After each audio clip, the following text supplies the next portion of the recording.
ರೇಣುಕಾ ಸ್ವಾಮಿಯನ್ನ ಎಷ್ಟು ಭೀಕರವಾಗಿ ಕೊಲೆ ಮಾಡಿದ್ದಾರೆ ಅಂತ ಹೇಳಿದ್ರೆ ಅದು ಊಹಿಸಿಕೊಳ್ಳೋದಕ್ಕೂ ಕೂಡ ಅಸಾಧ್ಯ.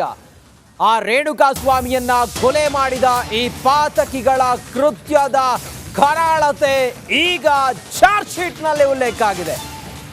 ರೇಣುಕಾ ಸ್ವಾಮಿಯನ್ನ ಕೊಂದ ಡೆವಿಲ್ ಗ್ಯಾಂಗ್ ರಕ್ತ ಸಿಕ್ತ ಕತೆ ಕಿಲ್ಲಿಂಗ್ ಗ್ಯಾಂಗ್ ನ 3991 ಪುಟಗಳ ಚಾರ್ಜ್ ಶೀಟ್ ಸಲ್ಲಿಕೆ ಆಗಿದೆ.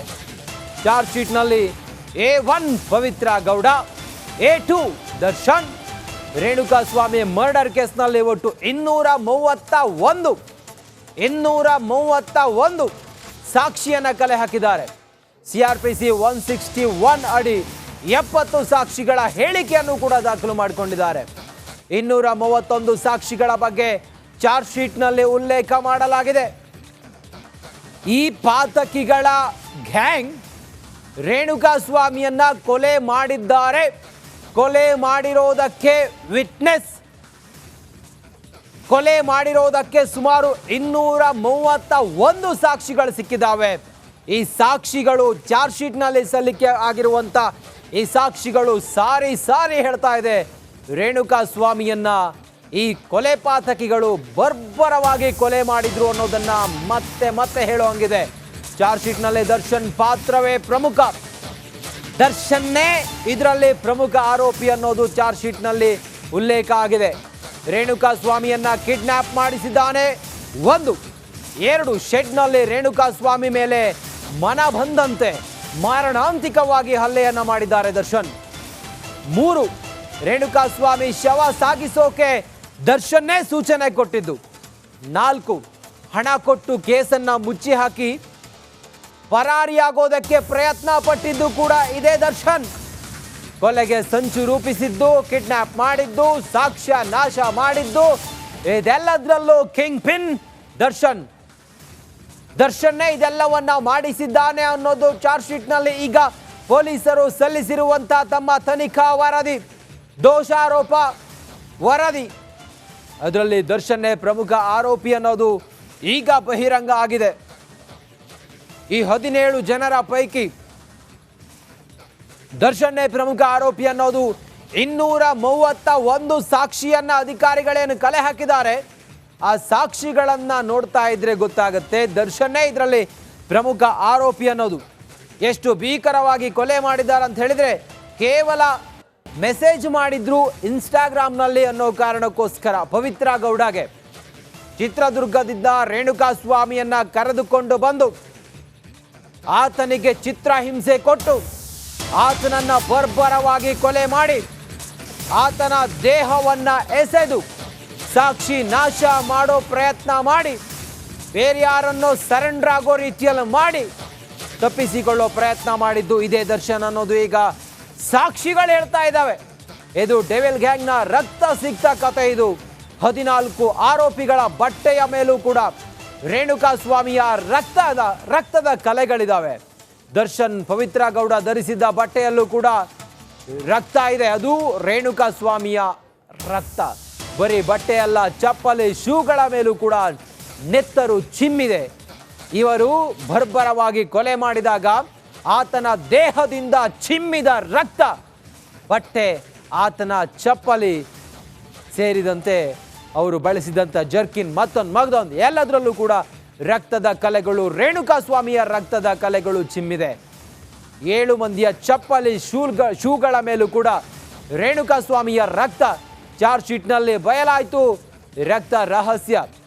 ಆ ಮೂಲಕ ಇದೇ ಪಾತಕಿಗಳು ರೇಣುಕಾ ಸ್ವಾಮಿಯನ್ನ ಕೊಲೆ ಮಾಡಿದ್ದಾರೆ ಅನ್ನೋದಕ್ಕೆ ಪೂರಕ ಸಾಕ್ಷಿಯಾಗುತ್ತೆ. ರೇಣುಕಾ ಸ್ವಾಮಿಯ ಬರ್ಬರವಾಗಿ ಕೊಲೆ ಮಾಡಿದಾಗ, ಭೀಕರವಾಗಿ ಆತನನ್ನ ಚಿತ್ರಹಿಂಸೆ ಕೊಟ್ಟು ಕೊಲೆ ಮಾಡಿದಾಗ ಆತನ ದೇಹದಿಂದ ಚಿಮ್ಮಿದ ನೆತ್ತರು ಈ ಪಾತಕಿಗಳ ಬಟ್ಟೆ, ಶೂ, ಚಪ್ಪಲಿಗಳ ಮೇಲೆ ಬಿದ್ದಿದೆ.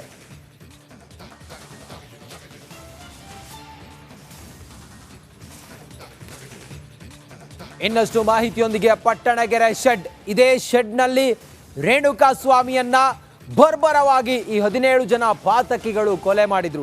ಈಗ ಅದೇ ಸ್ಪಾಟ್ ಇಂದ ಚಾರ್ಜ್ ಶೀಟ್ ಸಲ್ಲಿಕೆ ಆದ ನಂತರ ನಮ್ಮ ಪ್ರತಿನಿಧಿ ಶ್ರೀಪಾದ್ ಪಾಟೀಲ್ ಈಗ ನೇರ ಸಂಪರ್ಕದಲ್ಲಿ ಜಾಯ್ನ್ ಆಗಿದ್ದಾರೆ.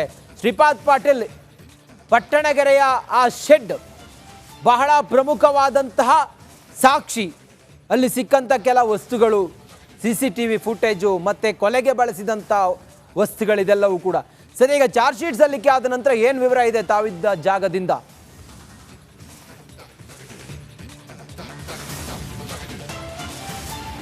ರಂಜಿತ್, ರೇಣುಕಸ್ವಾಮಿ ಹತ್ಯೆ ಪ್ರಕರಣದ ಕೇಂದ್ರ ಸ್ಥಾನ ಈ ಪಟ್ಟಣಗೆರೆ ಶೆಡ್. ಆ ಪಟ್ಟಣಗೆರೆ ಶೆಡ್ನ ಮುಂಭಾಗದಲ್ಲಿ ನಾನೀಗ ಇದ್ದೀನಿ. ಈಗಾಗಲೇ ಚಾರ್ಜ್ ಶೀಟ್ನಲ್ಲಿ ಈ 17 ಆರೋಪಿಗಳು ಕೊಲೆಯಲ್ಲಿ ಯಾವ ರೀತಿ ತಮ್ಮನ್ನ ತಾವು ತೊಡಗಿಸಿಕೊಂಡಿದ್ರು ಅನ್ನೋದ್ರ ಬಗ್ಗೆ ಸವಿವರವನ್ನ ದಾಖಲೆಗಳ ಜೊತೆಗೆ ಸಲ್ಲಿಸಲಾಗಿದೆ. ಮುಖ್ಯವಾಗಿ ನಾವು ಗಮನಿಸಬೇಕಾಗಿರುವಂತಹ ವಿಚಾರ, ರೇಣುಕಸ್ವಾಮಿ ಕಳಿಸಿದ್ದಾರೆ ಎನ್ನಲಾದ ಅಶ್ಲೀಲ ಸಂದೇಶದೊಂದಿಗೆ ಆರಂಭ ಆಗುವಂತಹ ಈ ಒಂದು ಪ್ರಕರಣ ಮರ್ಡರ್ ಆಗುವವರೆಗೂ ಬಂದು ತಲುಪುತ್ತೆ. ಇದೇ ಪಟ್ಟಣಗೆರೆ ಶೆಡ್ನಲ್ಲಿ ಇವರು ಯಾವ ರೀತಿ ಆತನನ್ನ ಚಿತ್ರದುರ್ಗದಿಂದ ಕರೆದುಕೊಂಡು ಬರ್ತಾರೆ, ಇಲ್ಲಿಂದ ಅವರು ಯಾವ ರೀತಿ ಪ್ಲಾನ್ ಅನ್ನ ಮಾಡ್ಕೊಳ್ತಾರೆ, ರೇಣುಕಸ್ವಾಮಿಯನ್ನು 17 ಜನ ಸೇರ್ಕೊಂಡು ಯಾವ ರೀತಿ ಚಿತ್ರಹಿಂಸೆ ಕೊಟ್ಟು ಸಾಯಿಸ್ತಾರೆ ಅನ್ನುವಂಥದ್ದು ದೋಷಾರೋಪ ಪಟ್ಟಿಯಲ್ಲಿ ಎಲ್ಲವೂ ಕೂಡ ಉಲ್ಲೇಖ ಆಗಿದೆ. ಪ್ರಕರಣದ A1 ಆರೋಪಿ ಆಗಿರುವಂತಹ ಪವಿತ್ರ ಗೌಡ ಇಂದ ಆರಂಭ ಆಗೋದು ಕೊಲೆಗೆ ಸಂಚು. ರೇಣುಕಸ್ವಾಮಿ ಈ ರೀತಿ ಮೆಸೇಜ್ ಮಾಡ್ತಾ ಇದ್ದಾನೆ, ಈತನಿಗೆ ಶಾಸ್ತಿ ಮಾಡಬೇಕು ಅಂತ ಹೇಳೋದ್ರಿಂದ ಆರಂಭ ಆಗಿ ನಂತರ A2 ದರ್ಶನ್ ಕಿಡ್ನ್ಯಾಪ್ ಮಾಡಬೇಕು ಅಂತ ಹೇಳಿದ್ದು, ಕಿಡ್ನ್ಯಾಪ್ಗಾಗಿ ಸಂಚು ರೂಪಿಸಿದ್ದು, ಕೊಲೆ ಮಾಡಿದ್ದು, ಕೊಲೆ ನಂತರ ಎಸ್ಕೇಪ್ ಆಗಿದ್ದು, ಕೊಲೆ ತನ್ನ ಮೇಲೆ ಬರಬಾರ್ದು ಅಥವಾ ಇಲ್ಲಿಂದ ಶವವನ್ನು ಬೇರೆ ಕಡೆ ವಿಲೇವಾರಿ ಮಾಡಬೇಕು, ಬೇರೆಯವರು ಹೋಗಿ ಸರೆಂಡರ್ ಆಗಬೇಕು, ಎಲ್ಲವೂ ಕೂಡ ಪ್ಲಾನ್ ಆಗಿದ್ದು ಇದೇ ಪಟ್ಟಣಗೆರೆ ಶೆಡ್ನಲ್ಲಿ ಅನ್ನುವಂಥದ್ದು ಈಗ ಚಾರ್ಜ್ ಶೀಟ್ನಲ್ಲಿ ಎಲ್ಲವೂ ಕೂಡ ಉಲ್ಲೇಖ ಆಗಿದೆ ಅನ್ನುವಂಥದ್ದನ್ನು ನಾವಿಲ್ಲಿ ಗಮನಿಸಬೇಕಾಗುತ್ತೆ. ಇದರ ಜೊತೆಗೆ ನಂದೀಶ್ ಆಗಿರಬಹುದು, ಕಾರ್ತಿಕ್ ಅಲಿಯಾಸ್ ಕಪ್ಪೆ ಆಗಿರಬಹುದು, ಚಿತ್ರದುರ್ಗದ ದರ್ಶನ್ ಅಭಿಮಾನಿಗಳ ಸಂಘದ ಜಿಲ್ಲಾಧ್ಯಕ್ಷ ಆಗಿದ್ದಂತಹ ರಾಘವೇಂದ್ರ ಆಗಿರಬಹುದು, ಪವಿತ್ರ ಗೌಡ ಜೊತೆಗೆ ಸೇರಿಕೊಂಡಿದ್ದ ಪವನ್ ಆಗಿರಬಹುದು, ಇವರೆಲ್ಲರೂ ಕೂಡ ಹಂತ ಹಂತವಾಗಿ ಯಾವ ರೀತಿ ಇವರು ರೇಣುಕಸ್ವಾಮಿ ಹತ್ಯೆಗೆ ಕಾರಣೀಕರ್ತರಾದರು, ಪಟ್ಟಣಗೆರೆ ಶೆಡ್ಡನ್ನು ತಮ್ಮ ಕೇಂದ್ರ ಸ್ಥಾನವನ್ನಾಗಿ ಇವರು ಯಾವ ರೀತಿ ಬಳಸ್ಕೊಂಡ್ರು ಅನ್ನೋದು ಎಲ್ಲವೂ ಕೂಡ ಸ್ಪಷ್ಟವಾಗಿ ಉಲ್ಲೇಖ ಆಗಿದೆ. ಸ್ಟೋನಿ ಬ್ರೂಕ್ ಪಬ್ನಲ್ಲಿ ಇದ್ದಂಥವರು ರೇಣುಕಸ್ವಾಮಿಯನ್ನ ಇದೇ ಪಟ್ಟಣಗೆರೆ ಶೆಡ್ಗೆ ಕರ್ಕೊಂಡು ಬರಲಾಗಿದೆ ಅನ್ನುವಂತಹ ಮಾಹಿತಿಯನ್ನು ದರ್ಶನ್ಗೆ ಈ ಎಲ್ಲ ಆರೋಪಿಗಳು ಕೊಟ್ಟ ತಕ್ಷಣ ದರ್ಶನ್ ನೇರವಾಗಿ ಪಬ್ನಿಂದ ಇದೇ ಪಟ್ಟಣಗೆರೆ ಶೆಡ್ಗೆ ಬರೋದು. ಪಟ್ಟಣಗೆರೆ ಶೆಡ್ನಲ್ಲಿ ಆತನ ಮೇಲೆ ಅಟ್ಯಾಕ್ ಮಾಡಿ ಆತ ಸಾಯೋವರೆಗೂ ಇಲ್ಲೇ ಇದ್ದು, ಸತ್ತ ಮೇಲೆ ಅಂದರೆ ಕೊಲೆ ಆದಮೇಲೆ ಇಲ್ಲಿಂದ ಎಸ್ಕೇಪ್ ಆದಂತಹ ದೃಶ್ಯಗಳೂ ಕೂಡ ಲಭ್ಯ ಆಗಿದೆ ಅನ್ನೋದನ್ನು ಚಾರ್ಜ್ ಶೀಟ್ನಲ್ಲಿ ಉಲ್ಲೇಖ ಮಾಡಲಾಗಿದೆ ಅನ್ನುವಂತಹ ವಿಚಾರ ಗೊತ್ತಾಗ್ತಾ ಇದೆ. ಸೊ ಆರಂಭದಿಂದ ಈ ಕ್ಷಣದವರೆಗೂ ಅಥವಾ ಚಿತ್ರದುರ್ಗದಿಂದ ರೇಣುಕಸ್ವಾಮಿಯನ್ನು ಇದೇ ಪಟ್ಟಣಗೆರೆ ಶೆಡ್ಗೆ ಕರೆದುಕೊಂಡು ಬಂದ ನಂತರ ಇಲ್ಲಿ ಮರ್ಡರ್ ಮಾಡಿದ ನಂತರ ಆತನನ್ನು ಸುಮ್ನಹಳ್ಳಿ ಬ್ರಿಡ್ಜ್ಗೆ ಯಾವ ರೀತಿ ಇವರು ವಿಲೇವಾರಿಯನ್ನು ಮಾಡಿದರು ಶವವನ್ನು, ಈ ಎಲ್ಲ ವಿಚಾರಗಳಿಗೆ, ಈ ಎಲ್ಲ ತಂತ್ರಗಳಿಗೆ ಸಾಕ್ಷಿಯಾಗಿದ್ದು ಮತ್ತು ಪ್ಲಾನ್ ಮಾಡ್ಕೊಳ್ಳೋದಕ್ಕೆ ಇವರು ಬಳಸಿದಂತಹ ಜಾಗ ಇದೇ ಪಟ್ಟಣಗೆರೆ ಶೆಡ್. ಈ ಪಟ್ಟಣಗೆರೆ ಶೆಡ್ನಲ್ಲಿ ಸ್ಥಳ ಮಹಾಜರು ಮಾಡಿದಾಗ ಹಲವು ಮುಖ್ಯ ಸಾಕ್ಷಿಗಳು ಸಿಕ್ಕಿದ್ದು ಪ್ರಕರಣವನ್ನು ಈ ಹಂತಕ್ಕೆ ತರೋವರೆಗೂ ಸಹಕಾರಿಯಾಯಿತು. ಮುಖ್ಯವಾಗಿ 3 ಪ್ರತ್ಯಕ್ಷ ಸಾಕ್ಷಿಗಳು, 230ಕ್ಕೂ ಹೆಚ್ಚು ಸಾಕ್ಷಿಗಳು, 56 ಪಂಚರ ಸಮಕ್ಷಮದಲ್ಲಿ ಸ್ಥಳ ಮಹಾಜರು, 56 ಜನ ಪೊಲೀಸರು, ಇವರೆಲ್ಲರೂ ಕೂಡ ಸೇರಿ ಮಾಡಿದ್ದಂತಹ ಈ ಒಂದು ತನಿಖೆಯ ಸಂದರ್ಭದಲ್ಲಿ ಸಿಕ್ಕಿರುವಂತಹ ಅನೇಕ ವಿಚಾರಗಳನ್ನು ಪೊಲೀಸರು ಈಗಾಗಲೇ ಕೂಲಂಕುಷವಾಗಿ ಚಾರ್ಜ್ ಶೀಟ್ನಲ್ಲಿ ಉಲ್ಲೇಖ ಮಾಡಿದ್ದಾರೆ. ಚಾರ್ಜ್ ಶೀಟ್ನಲ್ಲಿ ಉಲ್ಲೇಖ ಮಾಡಿರುವಂತಹ ಎಲ್ಲ ವಿಚಾರಗಳನ್ನ ನೋಡಿದಾಗ ದರ್ಶನ್ಗೆ ಈ ಚಾರ್ಜ್ ಶೀಟ್ ಇನ್ನಷ್ಟು ಕಂಟಕ ಆಗೋದ್ರಲ್ಲಿ ಯಾವುದೇ ರೀತಿಯ ಸಂಶಯ ಇಲ್ಲ. ಚಾರ್ಜ್ ಶೀಟ್ ಸಲ್ಲಿಕೆ ಆದ ನಂತರ ನಾವು ಅರ್ಜಿಯನ್ನು ಸಲ್ಲಿಸಬಹುದು, ಜಾಮೀನು ಸಿಗಬಹುದು ಅನ್ನುವಂತಹ ಲೆಕ್ಕಾಚಾರದಲ್ಲಿ ದರ್ಶನ್ ಆ್ಯಂಡ್ ಗ್ಯಾಂಗ್ ಇತ್ತು.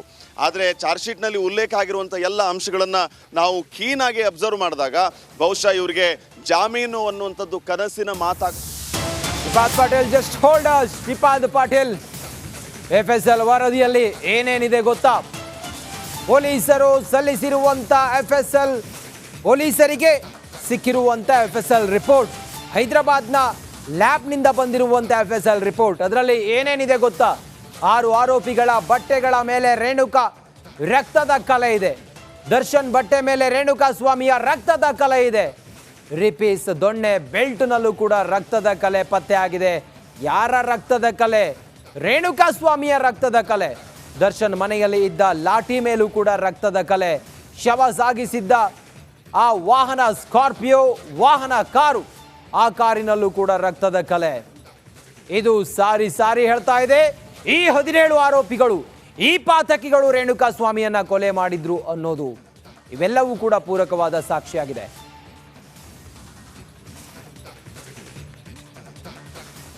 ಅದು ಇಡೀ ರಾಜ್ಯವನ್ನೇ ಬೆಚ್ಚಿ ಬೀಳಿಸಿದ್ದ ಕೇಸ್, ಸ್ಯಾಂಡಲ್ವುಡ್ನಲ್ಲಿ ಸಂಚಲನವನ್ನ ಸೃಷ್ಟಿಸಿದ್ದ ಕೇಸ್.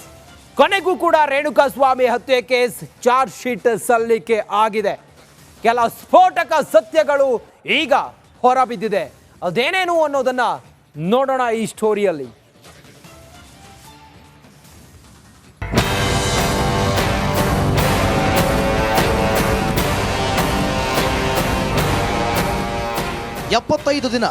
ಬರೋಬ್ಬರಿ 75 ದಿನಗಳಲ್ಲಿ ಪೊಲೀಸರು ಡಿ ಗ್ಯಾಂಗ್ನ ಕ್ರೈಮ್ ಶೀಟ್ ರೆಡಿ ಮಾಡಿದ್ದಾರೆ.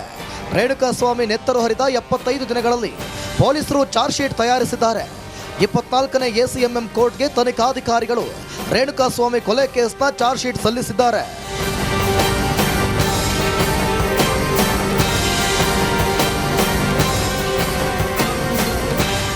ರೇಣುಕಾಸ್ವಾಮಿ ಕೊಲೆ ಪ್ರಕರಣವನ್ನ ತನಿಖಾಧಿಕಾರಿಗಳು ಪಿನ್ ಟು ಪಿನ್ ಜಾಲಾಡಿದ್ದಾರೆ. ಯಾವುದೇ ಸಾಕ್ಷ್ಯವನ್ನು ಬಿಡದೆ ಕಲೆಕ್ಟ್ ಮಾಡಿದ್ದಾರೆ. ಡಿ ಗ್ಯಾಂಗ್ ರಕ್ಕಸರ ಬಟ್ಟೆಯಲ್ಲಿ ರಕ್ತದ ಕಲೆಯಿಂದ ಹಿಡಿದು CCTV ದೃಶ್ಯಗಳನ್ನು ಸಂಗ್ರಹಿಸಿದ್ದಾರೆ. ಇಷ್ಟೇ ಯಾಕೆ, ಪ್ರತ್ಯಕ್ಷ ಸಾಕ್ಷಿಗಳ ಹೇಳಿಕೆಗಳನ್ನು ದಾಖಲಿಸಿದ್ದಾರೆ. ಹಾಗಾದ್ರೆ ರೇಣುಕಾಸ್ವಾಮಿ ಕೊಲೆ ಕೇಸ್ ಚಾರ್ಜ್ ಶೀಟ್ನ ಹೈಲೈಟ್ಸ್ಗಳೇನು ಅಂತಾನೆ ತೋರಿಸ್ತೀವಿ ನೋಡಿ.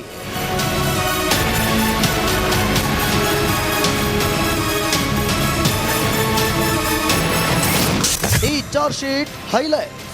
ರೇಣುಕಾಸ್ವಾಮಿ ಕೊಲೆ ಕೇಸ್ನ ಚಾರ್ಜ್ ಶೀಟ್ ಬರೋಬ್ಬರಿ 3991 ಪುಟಗಳಿವೆ. ಪೊಲೀಸರು ಸಲ್ಲಿಸಿರೋ ಈ ಚಾರ್ಜ್ ಶೀಟ್ನಲ್ಲಿ A1 ಪವಿತ್ರ ಗೌಡ, A2 ದರ್ಶನ್ ಅಂದ ಹಾಗೆ ತನಿಖಾಧಿಕಾರಿಗಳು ಬರೋಬ್ಬರಿ 231 ಸಾಕ್ಷ್ಯಗಳನ್ನು ಸಂಗ್ರಹಿಸಿದ್ದಾರೆ. 27 ಸಾಕ್ಷಿಗಳಿಂದ ಹೇಳಿಕೆಯನ್ನು ದಾಖಲಿಸಿದ್ದಾರೆ. 3 ಪ್ರತ್ಯಕ್ಷ ಸಾಕ್ಷಿಗಳ ಹೇಳಿಕೆ ಪಡೆದಿದ್ದಾರೆ.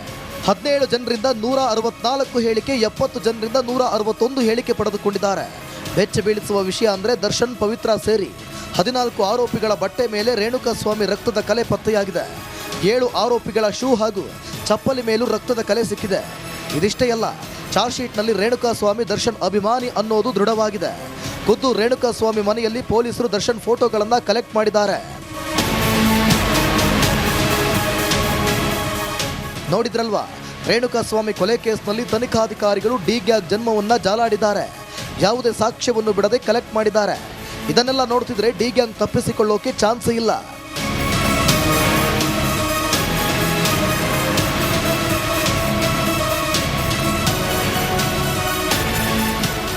ನಾಗರಾಜ್ ಜೊತೆ Madesh, crime bureau, republic Kannada.